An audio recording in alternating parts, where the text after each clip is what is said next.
सो hi everyone, JEE Mains PYQ series का ये हमारा पहला लेक्चर है और इसमें हम बात करेंगे जो फिजिक्स का फर्स्ट चैप्टर है हमारा यूनिट्स एंड डायमेंशन, उससे हम स्टार्ट करने वाले हैं। इसमें हम कोशिश करेंगे लास्ट 5 ईयर्स, वैसे तो 5 ईयर में बोल रहा हूँ मिनिमम, बट कोशिश ये रहेगी कि 5 ईयर से ज़्यादा 6-7 ईयर्स के भी क्वेश्चन जो है वो सारे इसमें इस सीरीज एक सीरीज बना के पूरे कंप्लीट किए जाएं। ठीक है, ज़्यादा लंबी लेक्चर्स नहीं रखेंगे कि जिसके लिए इस अलग से टाइम निकालना पड़े।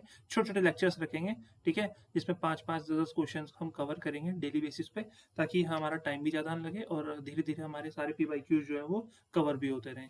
तो जैसे पहला क्वेश्चन है, a quantity q is formulated as x की पावर -2 y की पावर, देखो एक क्वांटिटी है q और वो q क्वांटिटी कौन सी है, q is equals to x की पावर -2 y की पावर 3/2 और z की पावर दे रखा है -2/5। ठीक है, और हमें बोल रखा है X Y Z are independent parameters which have fractional errors.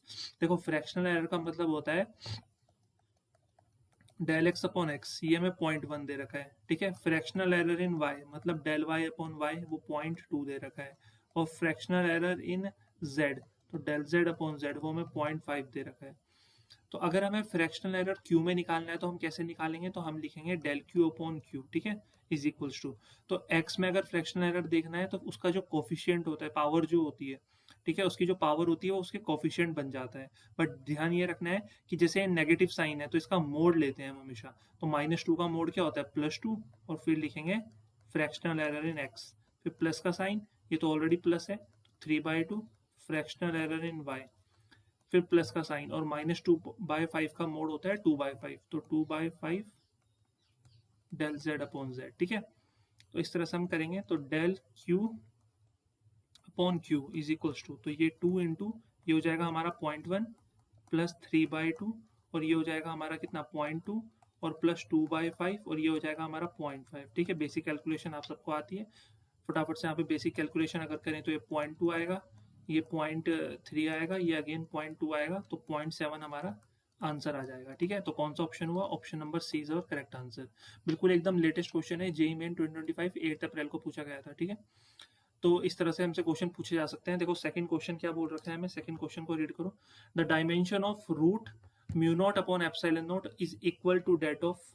ठीक है, तो root mu not upon epsilon not की जो डायमेंशन होगी वो इनमें से किसके बराबर होती है, वोल्टेज के, इंडक्टेंस के, रेजिस्टेंस के, या फिर कैपेसिटेंस के। यहाँ पर म्यू नॉट क्या है मैं बता देता हूँ। देखो क्वेश्चन में गिवन था, म्यू नॉट जो होता है वो वैक्यूम परमिएबिलिटी होती है, और एप्सिलॉन नॉट क्या होता है, वैक्यूम परमिटिविटी। ये आपने इलेक्ट्रिक फील्ड में पढ़ा होगा, है ना। ये कहाँ पढ़ा होगा, इलेक्ट्रिक फील्ड में, और परमिएबिलिटी मैग्नेटिक फील्ड वाले चैप्टर में पढ़ा होगा। तो अगर हम इस चैप्टर में ही बात करें अ, तो ये हम कैसे कैलकुलेट कर सकते हैं कि इसकी डायमेंशन कैसे होगी। तो देखो इसके लिए आपको थोड़ा सा फॉर्मुलेस ध्यान रखने होंगे। जैसे सबसे पहले तो मैं बात करता हूँ इंडक्टेंस की, तो इंडक्टेंस का फॉर्मूला जो होता है वो किसके बराबर होता है, म्यू नॉट, ठीक है, फिर number of turns into area upon length, I think ये होता है। और कैपेसिटेंस का जो फॉर्मूला होता है वो क्या होता है, A epsilon not upon D. ठीक है, एरिया ऑफ क्रॉस सेक्शन, ये एप्सिलॉन नॉट अपॉन डी। तो म्यू नोट भी आ गया एल में, इंडक्टेंस में, और एप्सिलॉन नोट आ गया कैपेसिटेंस में। ठीक है, तो मैंने इसलिए इन दोनों फॉर्मूलाज को यूज किया। तो अब मैं क्या कर रहा हूँ, यहाँ से ना अगर मैं रेशो चेक करना चाहूँ, ठीक है, अगर मैं इनका रेशो चेक करना चाहूँ तो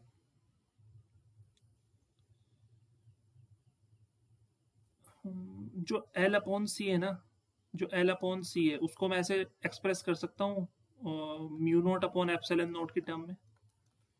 एल अपॉन सी जो है वो डायरेक्टली प्रोपोर्शनल दिख रहा है mu not upon L not के, क्योंकि बाकी सब चीज़ें तो देखो कांस्टेंट है, number of turns constant, L constant, a constant, तो म्यू नॉट एप्सिलॉन नॉट वैसे भी ये कांस्टेंट है, बट मेरे को ये चीज़, देखो ये भी कांस्टेंट ही होते हैं, बट मेरे को ये चीज़ निकालनी है ना, तो इसलिए मैं एल अपॉन सी डायरेक्टली ले रहा हूँ mu not upon epsilon not के। ठीक है, इससे मेरे को क्या फायदा हुआ, इससे मेरे को ये फायदा हुआ, अगर L upon see directly proportional है mu not upon epsilon not के, तो रूट एल अपॉन सी भी तो डायरेक्टली प्रोपोर्शनल होगा किसके, mu not upon epsilon not के, राइट। तो अब मेरे को ये पता चल चुका है कि under root mu not upon epsilon not जो होता है वो डायरेक्टली प्रोपोर्शनल है रूट एल अपॉन सी के। ठीक है, अब मेरे को रूट एल अपॉन सी के लिए फाइट करनी है। तो देखो एल अपॉन सी का कोई फॉर्मूलाज ढूंढते हैं। देखो जो इंडक्टेंस होती है ना, ठीक है, ये प्रोडक्ट होता है टाइम कांस्टेंट, टाइम कांस्टेंट को टाउ से डिनोट करते हैं, इनटू रेजिस्टेंस का। और जो कैपेसिटेंस होता है ये होता है टाइम कांस्टेंट अपॉन रेजिस्टेंस, ठीक है।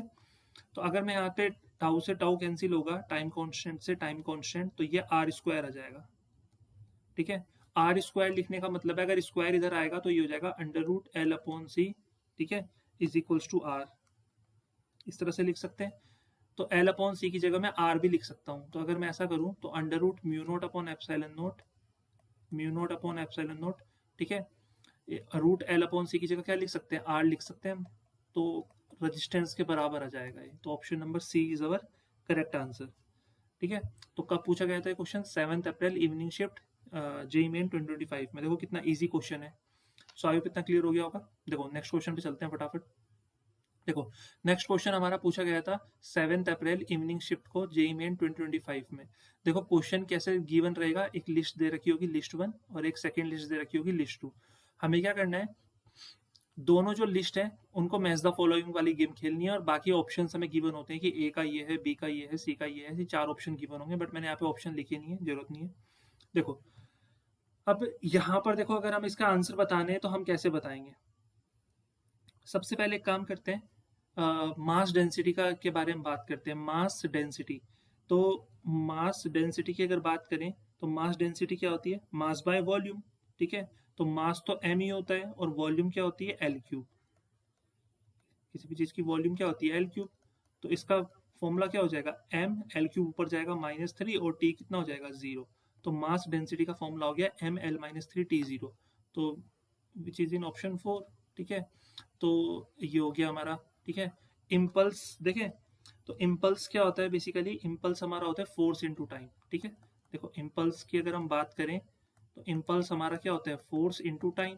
तो फोर्स की डायमेंशन क्या होती है, एम एल टी -2, ठीक है। देखो इतना तो बेसिक पता ही होगा, फोर्स का फॉर्मूला होता है मास इनटू एक्सेलरेशन, मास की डायमेंशन एम, एक्सेलरेशन की एल टी -2, तो फोर्स की हो जाएगी एम एल टी -2 और टाइम की होती है टी। तो इम्पल्स की कितनी हो जाएगी, एम एल और ये टी -1 हो जाएगा। तो एम एल टी -1 कहाँ दिख रहा है, यहाँ पर। तो इसका हो गया M L T -1। So I hope clear हो गया होगा इतना। नेक्स्ट है पावर। देखो बच्चों बच्चों को पता होता है पावर का फॉर्मूला क्या है। तो पावर का फॉर्मूला क्या होता है, power is equals to work done upon time, ठीक है। पावर का फॉर्मूला क्या होता है, वर्क डन अपॉन टाइम। और वर्क डन की डायमेंशन क्या होती है, एम एल टू टी -2, क्योंकि वर्क क्या होता है, फोर्स इनटू डिस्प्लेसमेंट। फोर्स की डायमेंशन होती है एम एल टी -2 और डिस्प्लेसमेंट इज एल, तो एम एल टू टी -2 और टाइम इज टी। ये टी ऊपर जाएगा तो ये हो जाएगा एम एल टू टी -3। तो M L two T -3 is option 1। Moment of inertia बचता है, तो अब जो बचा है वो इसकी डायमेंशन हो जाएगी, ठीक है। और अगर आपको अलग से निकालना भी है मोमेंट ऑफ इनर्शिया की डायमेंशन क्या होती है, तो आई किसके बराबर होता है, एम आर स्क्वायर के। तो मास की डायमेंशन एम और ये हो जाएगा एल टू। तो एम एल टू और टी है नहीं, तो टी कितना हो जाएगा, 0। तो एम एल टू टी 0। तो इस तरह से हम क्या कर सकते हैं, मैच द फॉलोइंग इसमें खेल सकते हैं, ठीक है। सो अब इतना क्लियर हो गया होगा। नेक्स्ट क्वेश्चन पे चलते हैं। देखो नेक्स्ट क्वेश्चन क्या कह रहा है, JEE Main 2025 4 April evening shift की, in an electromagnetic system a quantity defined as the ratio of electric dipole moment and magnetic dipole moment has a dimension of m to the power p, l to the power q, t to the power r, n क्या दे रखा है, a to the power s, ठीक है। The value of p and q r, p और q की क्या values होंगी, electric dipole moment और मैग्नेटिक डाइपोल मोमेंट। देखो एक क्वांटिटी है जो बेसिकली रेशियो है किसका, इलेक्ट्रिक डाइपोल मोमेंट का और मैग्नेटिक डाइपोल मोमेंट का, और उस क्वांटिटी की डायमेंशन हमें दे रखी है, ठीक है। तो सबसे पहले हम क्या करते हैं, इलेक्ट्रिक डाइपोल मोमेंट की बात करते हैं। तो इलेक्ट्रिक डाइपोल मोमेंट की अगर हम बात करें तो उसको हम डिनोट करते हैं, लेट से पी से डिनोट कर लो, ठीक है। तो ये होता है क्यू इंटू टू एल के बराबर। किसके बराबर होता है, क्यू इंटू टू एल के बराबर होता है।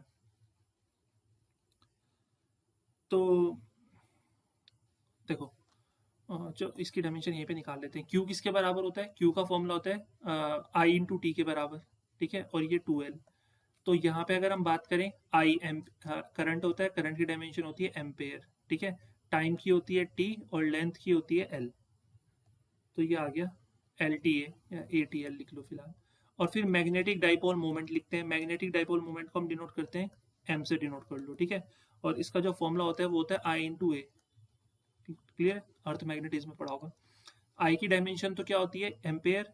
और ए क्या होता है, ए हमारा होता है एरिया, एरिया में क्या आता है, स्क्वायर आता है साइड का, ठीक है, तो L2। तो अब जो क्वांटिटी है ना हमारी, वो क्वांटिटी को लेट से हम क्या मान लेते हैं, वो क्वांटिटी क्या है, P/m, यही तो है वो quantity, electric dipole moment upon magnetic dipole moment का रेशियो। तो ये निकालते हैं हम, ये हो जाएगा L/T/A और अपॉन में कितना है, A/L2। तो देखो A से A कैंसिल हो गया, L से स्क्वायर कैंसिल हो गया, तो बेसिकली देखो M तो कुछ नहीं है, M तो 0 है यहाँ पे, लेकिन अगर ये L ऊपर चला जाएगा तो L-1 हो जाएगा। T1 है और A कितना है, A भी नहीं है, A भी 0 है, यहाँ पे A 0 है।